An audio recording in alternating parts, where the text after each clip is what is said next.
Chapter 1. Name anything at mayroon si Timothy ng halos lahat ng bagay na pinapangarap ng sinuman. Yaman, magandang buhay, magandang mukha at katawan. Halos lahat ng pangarap niya ay naabot na niya maliban sa isang bagay na matagal na niyang gustong mangyari. Ang pakasalan ng girlfriend niya which is his fiancée now. She's Helen. Mula sa isa ring magandang pamilya. Helen has a twin sister, Helena. At parehas na malaanghel ang mukha nilang dalawa. Ganun pa man, kahit minsan ay hindi pa nagkakamali si Timothy sa kambal. He knows his girlfriend to zero well. Nakangiti habang sukat-sukat ni Timothy ang tuxedo niya. Sa susunod na linggo na kasi ang nakatakdang kasal niya kay Helen. The love of his life. Dalawang nagtatrabaho kasi ito bilang isang fashion designer sa Paris. Kanina lang ay magkausap pa silang dalawa over the phone habang paakay na ito ng eroplano. Hindi na masukat ang ngiti ni Timothy dahil sisunduan na niya ang dalaga sa airport mamaya. He missed her very much. Simula kasi nang magtrabaho ang girlfriend niya sa ibang bansa ay paminsan-minsan na lang ito kung umuwi. Kaya walang mapagsidlan ang pagkasabik niya. He took off his tuxedo and decided to just go to the kitchen at magluto ng mga favorite dishes ni Helen. After drinking a glass of water ay walang ano-anong nabitawan niya itong bigla. Ah, that's kind of strange, aniya sa sarili.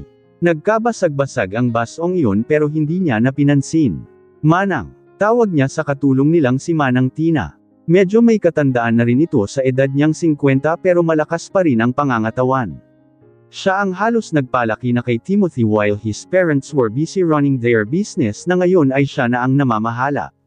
Yes, sir. Ano po ang kailangan nyo? Please, pakilinisan naman ito. Nadulas sa kamay ko at nabasag. Napahawak sa kanyang bibig si Manang Tina. Sir, ang sabi nila ay mayroon daw na amang mangyayari kapag ka may isang bagay kang nabasag. Kwento nito sa kanya. Napailing-iling si Timothy sa kasarkastikong ngumiti. Ano ka ba, Manang? Huwag kang ang magpapaniwala sa mga pamahiin. The glass has nothing to do with our fate. Iniwan na lang niya doon ang matanda saka nag-timerntla ng paborito niyang chocolate milk drink. This is his way of starting up his day. Sinadya niya talagang i-clear ang schedule niya sa araw na ito dahil sa sobrang excitement niya sa pag-uwi ng girlfriend niya. Habang nagsuscroll sa kanyang cellphone ay halos mabitawan niya ito nang makatanggap ng tawag mula kay Helena, kakambal ng girlfriend niyang si Helen. Kunot-noo niya itong sinagot. What? Pero ilang segundo par na tahimik ang nasa kabilang linyang si Helena hanggang sa marinig na lamang ni Timothy ang impit nitong paghikbi. Huwag ka sanang mabibigla. Pero kasi, nag-crash di daw ang eroplanong sinasakyan ni ate.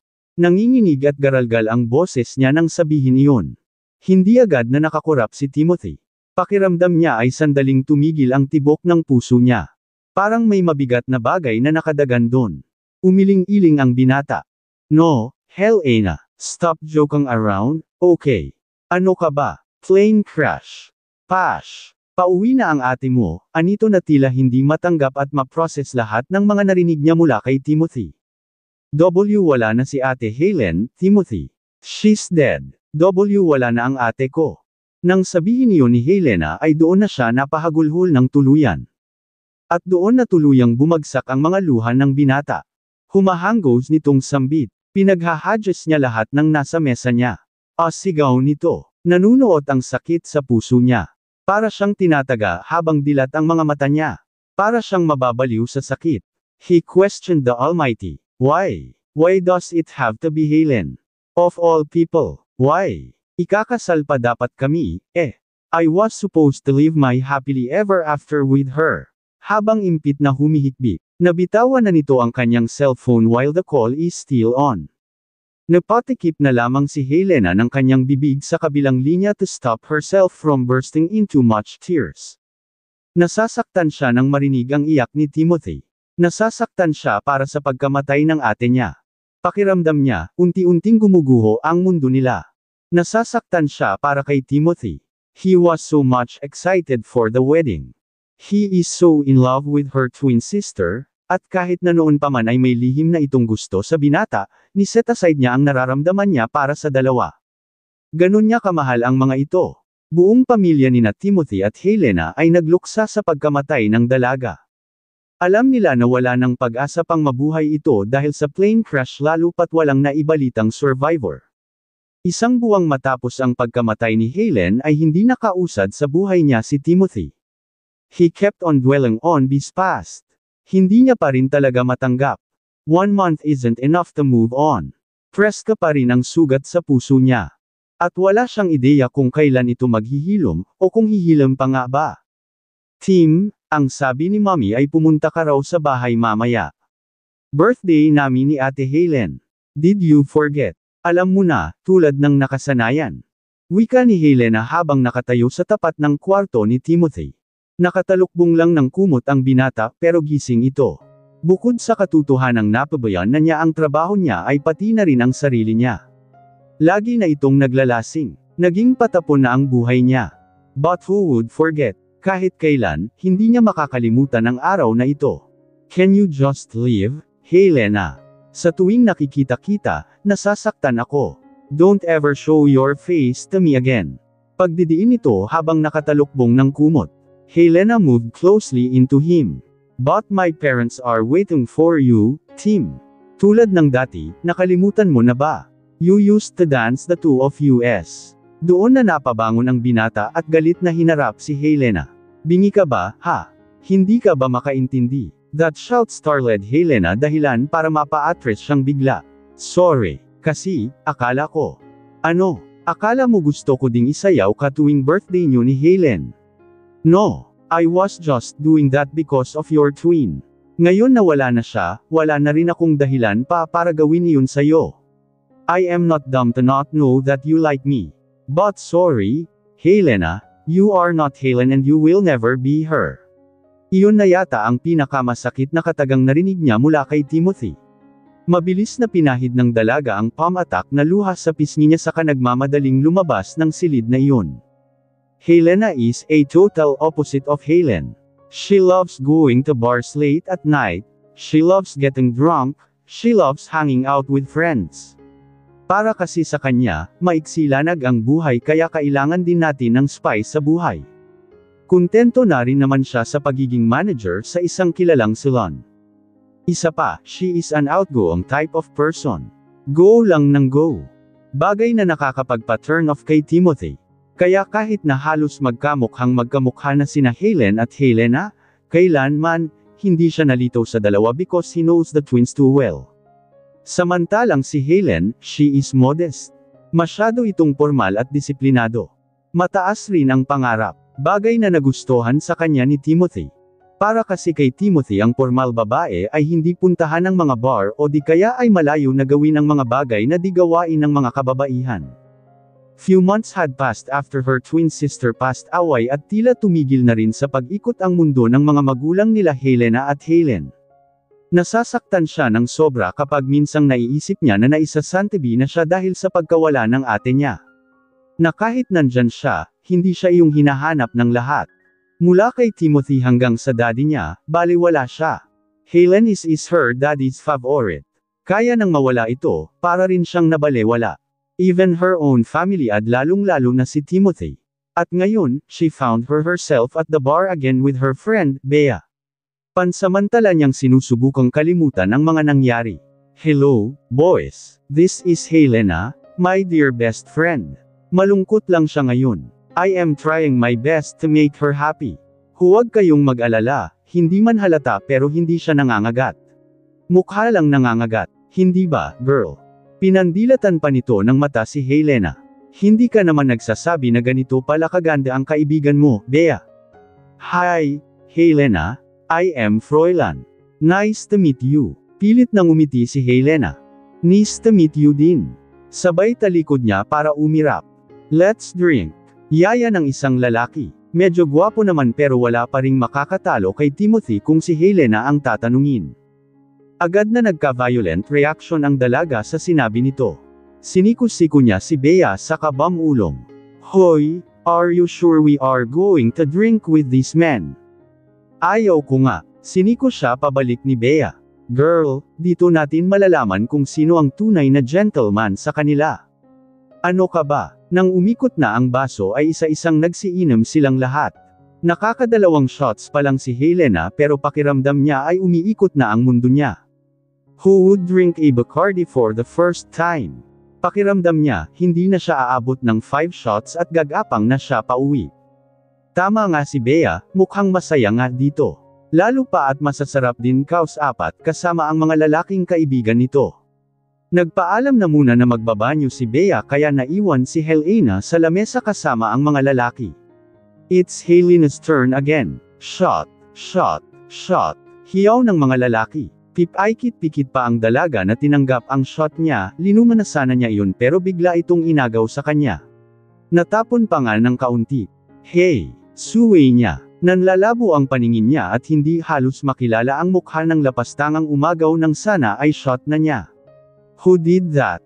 Inis na napalingon sila sa kanilang likuran. It was Timothy. Nang maagaw niya ang shot glass mula kay Helena ay dirdiretso niya itong nilagok.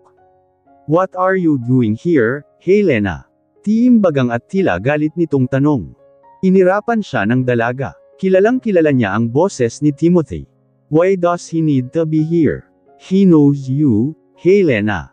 Tanong ng isa sa 4 na lalaki. Kahit medyo hilo ay pinilit nitong tumayo habang nakatukod ang isa niyang kamay sa kanyang ulo. 000, kilala ko nga ang makong nata. Paanong hindi ko makikilala ang lalaking dahilan kung bakit nandito ako ngayon? Diretso nitong sagot. Binalingan niya pagkatapos ang binata. Pwede ba, Tim? Huwag kang ang mang-aagaw ng shot. That's mine. Akin na. Pakiramdam niya ay hindi na niya kayang dalhin ang sarili niya. Napasubsob siya sa matitigas na dibdib ni Timothy. We're going home, maotoridad na sabi nito sa kamabilis na binuhat ang dalaga na animo ay bago silang kasal. Amoy na amoy ang alak sa katawan ni Tim. Minsan lang ito kung uminom pero simula nang mamatay ang girlfriend nito ay halos maging suki na siya ng bar.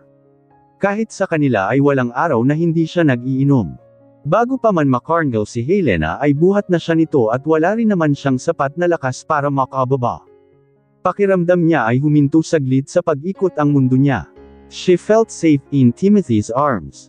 This is a dream come true for her at dalangin niya na sana hindi na siya magising kung ganito rin lang kaganda ang panaginip niya.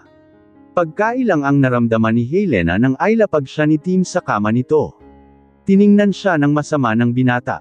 Kung gusto mong mag-inom, just stay home. Huwag kang makikipag-inuman sa kahit na sinong lalaki. Inis na tinapunan siya ng tingin ni Helena.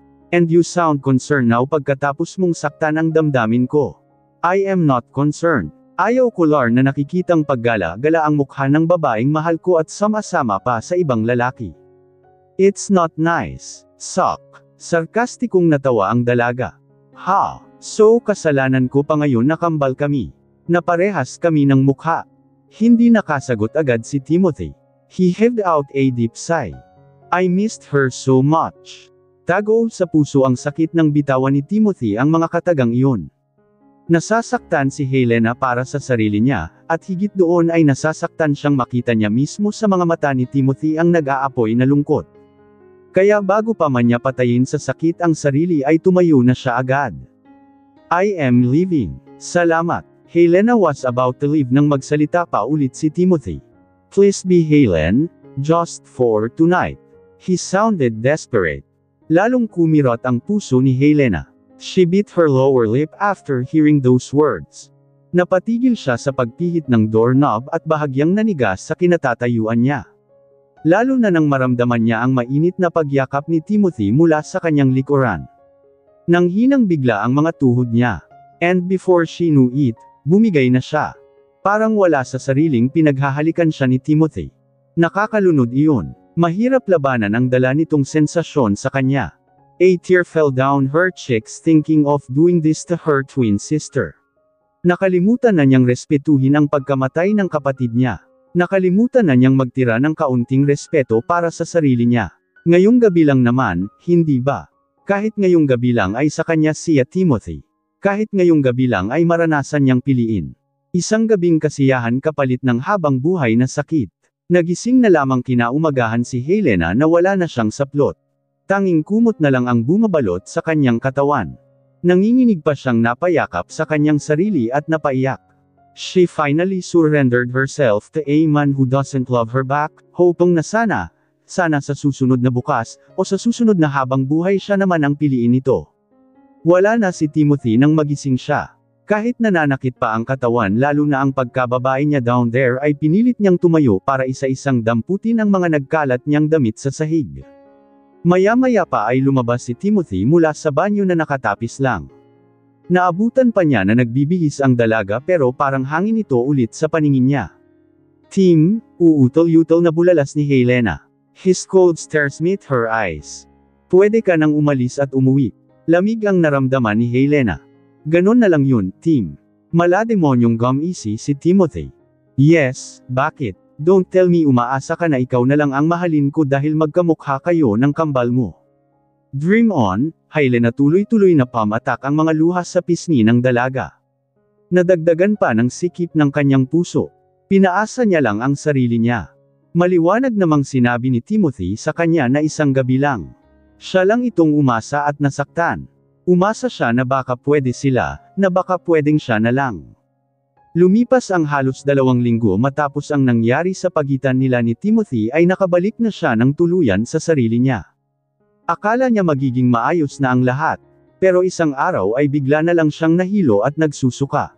Nag-check up agad siya noon sa doktor sa pag-aakalang baka na food poison na siya pero halos hindi niya maramdaman ang mga buto niya nang marinig ang anunsyo ng doktor. There's no food poisoning that happened. You are 2 weeks pregnant, Ms. De Guzman. Congratulations. As she got home, she stayed quiet about what she just found out.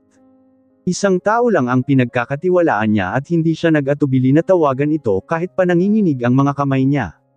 Bea, she uttered. May problema ba, girl? Nagtatakang tanong nito mula sa kabilang linya. Bumantong hininga si Helena. I have to tell you something that you must not tell anyone, maliwanag ba?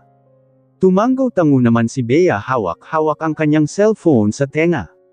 Yes, I promise. Nanginginig pa ang labi ng dalaga na ibinuka ito. I'm pregnant. Napatikip ng kanyang bibig si Bea sa sobrang gulat. Hindi siya makapaniwala. Ang daming tanong sa isipan niya. Paano naman mangyayari iyon? Napataas agad siya ng kilay.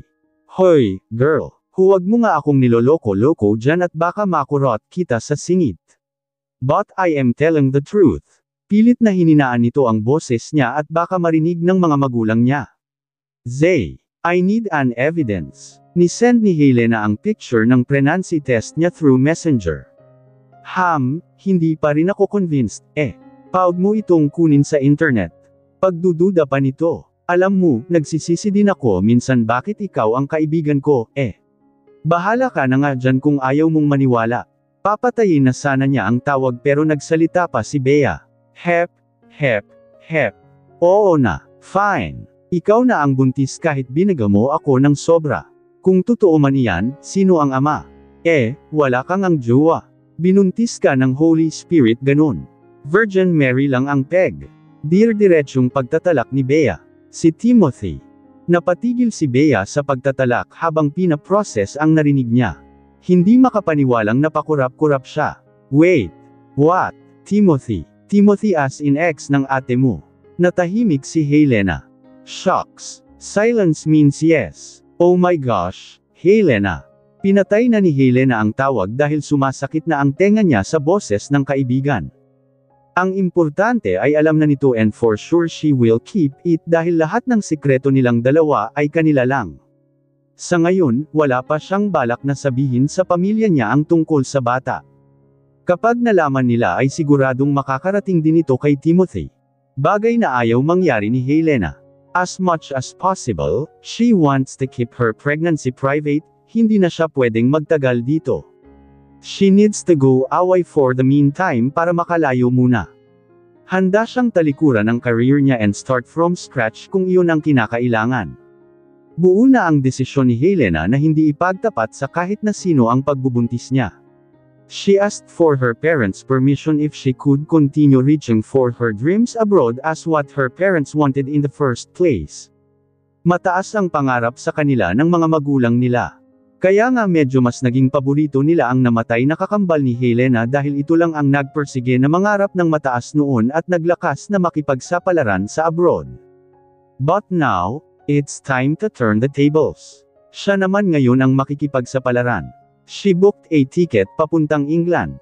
She will stay in her tita's house there at magbabaka sakali ng swerte niya doon. Anak, we are happy that you have been decided about pursuing your dreams abroad. Ano man ang ma-achieve mo doon ay magiging proud kami sa'yo. Mami, miss ka namin. Bilin ng kanyang mami. Si Dad po, tanong ni Helena. Nasa kwarto niya, anak. Alam mo na, medyo malungkot kasi nawala na ang ate mo, tapos lalayo ka pa sa amin. Pero alam kong masaya iyon na itutuloy mo na ang pangarap namin para sa iyo na makipagsapalaran sa ibang bansa. Huwag kang mag-alala at ako ang bahala sa kanya, nakangiti nitong sabi. Medyo gamaan naman ang mabigat na dinadala ni Helena bago siya umalis ng bahay nila. Ang importante ay suportado siya ng mami niya sa pag-alis niya. Si Bea ang naghatid sa kanya sa airport na mangiyak-ngiyak pa nga. Pasok na itong best actress sa pelikula kung tumulo ang uhog niya. Bea naman, buhay pa ako pero para mo na akong pinaglalamayan kung makaiyak ka dyan. Napasingga pa si Bea sa tissue niyang hawak. Sino ba naman ang hindi iiyak, ha? Bigla-bigla mo na lang akong iiwan.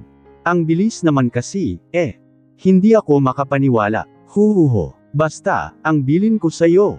Wala kang dapat pagsabihan ng sekreto ko, okay? Kahit na sino huwag mong ibubuka ang bibig mo without my permission. Maliwanag ba, Bea? Isa't kalahating makatipa naman yang bibig mo. Ang sakit mo namang magsalita, sis. Aalis ka na nga lang nananakit ka pa. Huho. Sige na, beso na. Baka ba maaha pa dito ang luha ko, bye, Bea. Mag-ingat ka ha. Bisitahin mo na din sina mommy at daddy kapag may time ka. I love you, sis. They just waved each other goodbye saka dumiretso na si Helena sa loob ng airport para sa flight niya. After several hours na biyahe ay nakalapag din ang eroplano nila sa Heathrow Airport which is considered to be the busiest airport in London dahil nga international airport ito at nasa center pa ng London. Malungkot man niyang iniwan ang Pilipinas dahil sa pait ng naging karanasan niya kay Timothy, nandito na siya ngayon. Hindi na siya pwedeng umatras. Pagkalipas ng 5 taon, Helena became a successful and empowered woman. She became a CEO of one of the rising beauty product which is in demand in the market. Bukod doon ay 5 taon na rin ang nakakalipas matapos niyang ipanganak ang kanyang Unikahiha. She named her as Tinsley. Pinalaki niya ito kasama ng tita niya na naging katuwang niya rin sa business niya. And, she is planning to go back to the Philippines anytime soon with her daughter. Helen has been busy packing their things for weeks now. 2 malalaking malita at may handbag pa siyang puno ng mga gainit nila. Buo na ang desisyon niyang bumalik sa Pilipinas. Ngayon na sikat na sa international market ang beauty product line niya, kailangan niyang mas makilala pa ito hanggang sa Pilipinas. Balak niya kasing magtayo ng branch mismo doon so she could settle with her family there. Gusto rin niya na ipakilala na sa mga magulang niya ang anak niyang si Tinsley na tinago niya ng 5 taon. Helena, are you sure about going back to the Philippines? Tanong ng tita niya. Yes, tita. Buo na po ang desisyon ko. Natawagan mo na ba ang parents mo tungkol kay Tinsley? Call them ngayon na nang hindi na sila agad-agad mabigla kapag umuwi kayo, payo nito. Napatingin siya kay Tinsley na abalang-abala sa paglalaro ng kanyang Barbie doll at parang hindi alam ang nangyayari sa paligid. Tama ka nga, tita. Hayes, I am sure my parents would be so mad at me when they find out. Lalo pa kapag nalaman nila kung sino ang ama, she answered with disappointment. Kahit ano pa man ang maging reaksyon nila, tatanggapin nila ang bata at lalo ka na, Helena. Don't worry, I will also call them. I always got your back, sabi naman ng tita niya sabay kindat. Her tita served as her second mom. Ito na ang naging mommy niya sa England for the past 5 years. Hindi siya nito pinabayaan. She helped her become a good mother for Tinsley. And also, a good partner on her business. After a week ay nakauwi na nga sina Helena sa Pilipinas. Dala-dala niya ang anak niyang si Tinsley na mukhang takang-taka pa sa kung nasaan na sila ngayon. Mommy, is this the Philippines? Inosenteng tanong ng bata. Ngumiti lang si Helena sa kamahigpit na hinawakan ang kamay ng anak niya. Yes, baby. This is where we truly belong. It's so hot here, Mommy. I was not informed that the weather here is different. Napakamot na lang ng ulo si Helena sa kainalalayan ang anak niya na haborin ang suot nitong leather jacket na may fur pang design. She looks like a baby boss in her outfit lalo pa at may partner itong boots. Tinsley is just so adorable and pretty. I am sorry about that, baby. Don't worry, when we get home, you'll be able to rest comfortably. Bago pa man sila umuwi ay nasabi na ni Helena ang lahat sa mga magulang niya. Lahat ng dapat nilang malaman tungkol kay Tinsley at tungkol sa tatay nitong si Timothy. Noong una ay sobrang nagalit sa kanya ang mga magulang niya. Ilang araw din siyang hindi sinasagot sa tawag. But as the days passed by, bago sila umuwi ay nagbago bigla ang ihip ng hangin. They learned to forgive Helena pero ang hindi nila mapatawad ay si Timothy dahil sa ginawa nito sa kambal. Galit na galit sila dito kaya pumayag sila kay Helena na itago na lang din ang katotohanan kay Timothy. Na siya ang ama ng bata bilang ganti nito sa kanya. We're home. Sigaw ni Helena sa may gate nila sabay pindot niya sa doorbell ng sunod-sunod. Mabilis naman siyang pinagbuksan ng kanilang katulong at kasunod yun ay bumungad sa kanya ang mommy at daddy niya. Oh my gosh! Nandito na kayo. Anak, na-miss ka ng mommy. Maluha-luha nitong sabi sabay yakap ng mahigpit sa dalaga. Nang makakalas sa yakap ay napatingin ito sa munting anghel na katabi ni Helena. Nakatingin lang si Tinsley sa lola niya at seryoso pa ang mukha. Ito na ba ang apo ko? Hello, sweet thing. I am your grandmommy. I was so happy to see you. You are my grandmommy. My mom always talk to me about you a lot. Nakangiti pang sagot ni Tinsley na tila hindi nahihiya. Bibo talaga itong bata at once nakapalagayan kanya ng loob ay mas mabilis siyang maa-attach sa tao. Welcome back home, anak. Ang daddy naman ni Helena ang nagsalita. I missed you, daddy. I missed you too, anak. Binalingan nito ng tingin si baby Tinsley. Hi Cutie Pie. Can you give granddaddy a high five? Malapad na napangiti si Tinsley. Sure thing. Sabay high five niya dito. Binuhat naman siya ng lolo niya sa katinulungan si Helena na buhati ng ilan sa mga gamit nila. Namiss ko tong bahay, ma'am, walang ano-anong sabi niya. Namiss ka rin ng 4 na sulok ng bahay natin, anak. Sobrang tahimik na noong umalis ka. Mabuti na lang at nagdala ka ng maliit na supling. Kahit paano, hindi na kami mangungulila. Will you stay here for good? Tanong ng mommy niya. Helena immediately nodded. Yes, mom. That's for sure. Maghahanap ako ng mapagsusuplayan ko ng beauty products ko. Actually, kaya nga ako umuwi kasi marami nang nag-aalok sa akin na gustong makipag-work with me.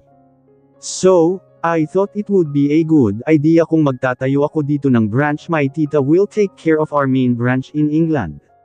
That sounds great, anak. Ibang-iba ka na nga talaga. You sound more matured now. Thanks, Dad. It's because you inspired me to be better. My experiences in the past and of course, my daughter inspired me to work harder. Hindi maipaliwanag ng mga magulang ni Helena kung gaano sila ka-proud sa anak nila. Hindi kayang tumbasan ng salita ang nararamdaman nilang saya para sa na-achieve ng anak nila. Dagdagan pa ng bagong miyembro ng pamilya na si baby Tinsley. Kinahapunan matapos mamahinga ni Helena ay nagpasya siya na mag-mall muna. Hindi kasi siya namili ng mga personal stuffs nila ni Tinsley dahil ayaw niyang magdala ng sobrang dami. So, she plans on buying them here na lang. Tulog na tulog pa naman ang anak niya so she grabbed the opportunity to go to the nearest mall alone. Ang mall na pagmamay-ari ni Timothy. But unlike before, hindi na naman siya takot ngayon. Her self-confidence boosted in a whole new level di tulad noon. Isa pa ay ibang version ng Helena na siya ngayon. Fiercer, independent, brave and successful. As usual, madaming tao sa mall. Mukhang hanggang ngayon kahit 5 taon na ang nakakalipas ay dinadayo pa rin talaga ito. It is the longest running mall here at mukhang pinatutunayan pa rin nila ito hanggang ngayon. She rushed into the grocery store first. Sa sobrang busy niya kaka-pick up ng kung anong sa tingin niya ay kailangan nila ng anak niya ay hindi niya natingnan ang dinadaan niya. Napaangat si Helena ng kanyang tingin nang makabunggo niya ang isang pamilyar na lalaki.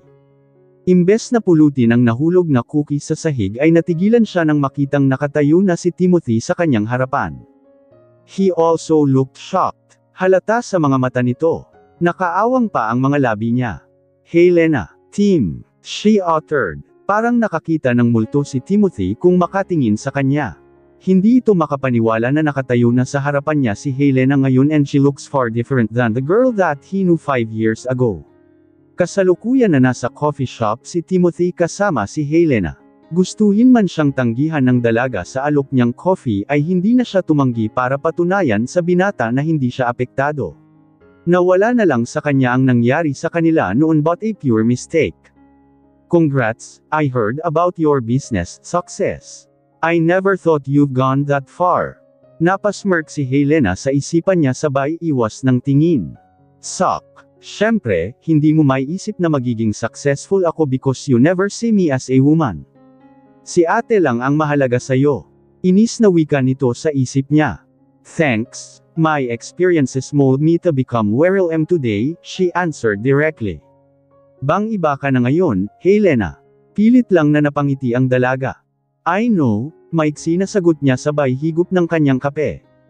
If you have no other things to say, aalis na ko. Thanks for the coffee. Akmang tatayo na sana ito nang biglang magsalita pa si Timothy. Wait, Helena. The thing is, gusto sana kitang kuning supplier ng beauty products. I can see the potential of your products to boom in the Philippine market too. And I don't want to miss a single opportunity to work with you. Napatigil si Helena sa paghakbang ng mga paa niya dahil sa sinabi nito. Did he just say na gusto niyang makipagtrabaho sa akin? Wow! I can't believe it. Sarkastiko siyang nginitian ni Helena. Sure. Pero sa isang kondisyon, sagot niya habang nakatingin ng diretso sa mga mata ni Timothy. What is it? I am willing to do anything, tensyonado nitong sagot. Huwag na sana nating maungkat pa ang past natin. I don't want to hear any single bit of it while working with you. Napakagatlabi si Timothy sabay lunok ng kanyang laway. I understand. Okay. As much as he wants to desperately say sorry for all the bad things he did to her, hindi na niya magawa pa dahil sa kondisyon ni Helena sa kanya. Habang nakaupo ngayon sa kanyang swivel chair si Timothy sa opisina niya ay hindi niya maalis sa isip niya si Helena. Ibang-iba na ito ngayon. She looked more like a fine and decent lady in the new version of herself. Mas lalo itong naging malapit kay Helen. Hindi tuloy mapigilan ni Timothy na hindi ito isipin. He can't get her out of his head. Hindi siya mapakali ngayon dahil may nakaschedule siyang meeting with Helena ngayong umaga para sa magiging pagsusupply ni Helena ng beauty products sa kanila. Kanina niya pa nga ito hinihintay. Nang makarinig siya ng katok sa pintuan ay napatigil siya sa pagpapantasya kay Helena. Biglang pumasok si Elaine. Akala pa naman niya ay si Helena na, yun. Elaine is his sexy secretary. Maganda at balingkinita ng katawan nito. Elaine also had a painful past. Marahas din sa kanya ang mundo noon. Laging suki siya ng katatawanan dahil sa mataba niyang pangangatawan noon. Laging sinasabihang pangit at kailanman ay walang magkakagusto sa kanya. That became her driving force para magpapayat. She decided to lose weight at magpa-sexy for everyone to love her.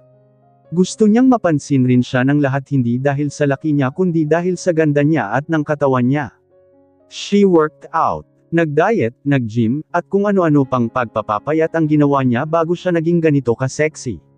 Hi, baby, malandi nitong sabi sa harapan ni Timothy sabay kagat ng kanyang ibabang labi na tila inaakit ang binata. Elaine, you should stop calling me that when you are at work. Baka makita ka ng mga employee. Ano ka ba? Napapout naman si Elaine na parang bata. Masisisi mo ba ko? You are just so cute like a baby. I can't resist it, sagot niya pasabay himas sa balikat ni Timothy. Remember our agreement. You can only act like a flirtatious kapag wala tayo sa trabaho. Not here, Elaine. Not here. Pagpapaalala pa sa kanya ni Timothy. Tinabig nito ang kamay ng dalaga sa katinuon muli ang atensyon niya sa ginagawa niya. Okay, sabi mo, but I can't stop myself. Nagulat na lang si Timothy nang ipatong ni Elaine ang kanyang maputing hita sa kondongan ni Timothy. Kasunod yun ay hinaplos nito ang kanyang maamong mukha. Bumaba ang kanyang kamay papunta sa butones ng polo nito sabay tanggal ng pagkakabutones yun. Napakagat siya ng labi nang tumambad sa kanya ang magandang katawan ni Timothy. His abs just look so juicy. Mas lalo siyang na-arouse. Bakit ang kulit magpoprotesta pa sana si Timothy nang bigla na lang siyang silan ni Elaine nang halik to stop him from talking. It was a passionate kiss. Ramdam na ramdam niya kung gaanong kabaliw na baliw sa kanya si Elaine at kung gaano siya nito kamahal. Simula nang malaman niyang gusto siya nito ay mas lalo itoong naging desperada na mapansin siya ni Timothy. Dahil nga sa kasagsagan din noon si Timothy sa paglimot ay pinatulan niya si Elaine. They agreed to be just bed buddies. Wala nang iba pa. No strings attached. Ma'am, he moaned when Elaine deepened the kiss. Wala na siyang pakialam kung ano pa ang maging tingin sa kanya ng ibang tao. Wala na siyang pakialam kung maging madumi man siya sa paningin ng iba, ganito na siyang desperada para mapasa kanya si Timothy. At masaya na siya na napapaligaya niya ito sa ibang paraan. Mas lalo pang lumalim ang halik dahilan para kung saan-saan na umabot ang mga kamay ni Timothy. His hands roam around Elaine's sensitive parts. Mas lalong naging mainit ang paghahalikan nilang dalawa habang nakakandong kay Timothy si Elaine. Sa kabilang banda ay maaga pang gumising si Helena para sa meeting niya with Timothy na nakaschedule ngayong araw. She bid goodbye to Tinsley na mukhang ayaw pa nga sana niyang iwan pero kailangan. Kailangan kasi hindi ito pwedeng makita ni Timothy. Pagkarating niya sa mall ay hinatid siya ng guard sa kung saan ang opisina ni Timothy. Kinakabahan pa siya nang tumigil siya sa tapat ng pintuan ng opisina nito. Mabigat ang pakiramdam niya. Ayaw na sana niyang tumuloy at aalis na lang pero may tila humihila rin talaga sa kanya na ituloy na lang. Bumuga siya ng hininga bago niya dahan-daang binuksan ang pictuan. Halos mabitawan niya ang hawak niyang brown envelope nang tumambad sa harapan niya ang halos half-naked na katawan ni Timothy habang nakapaibabaw sa kanya si Elaine. Gulat na gulat pa ang dalawa at napatigil sa ginagawa nilang milagro dahil sa biglaang pagdating ni Helena. Sa gulat ni Helena ay bigla niyang naisara ng malakas ang pinto.